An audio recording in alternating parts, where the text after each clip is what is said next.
Hi friends, आप सबका राय धमाका डबल पैड यूट्यूब चैनल में आप सबका स्वागत है। और आप लोग के बीच में एक छोटा सा गाना पिया जाए जिन कलकतिया का प्रयास कर रहे हैं गाने को बजाने का।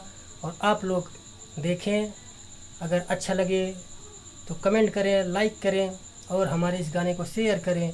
और ऐसे ही नए नए गाने को हम तैयार करके आप लोग के बीच में पेश करते रहेंगे। आप लोग बस छोटे भाई राही को प्यार दुलार आशीर्वाद की ज़रूरत है, देते रहिए। और हम कोशिश करेंगे अच्छा से अच्छा गाना बजा के आप लोग के बीच में म्यूजिक पेश करें। और आप लोग बहुत सारा प्यार दीजिए अपने छोटे भाई को। और हमें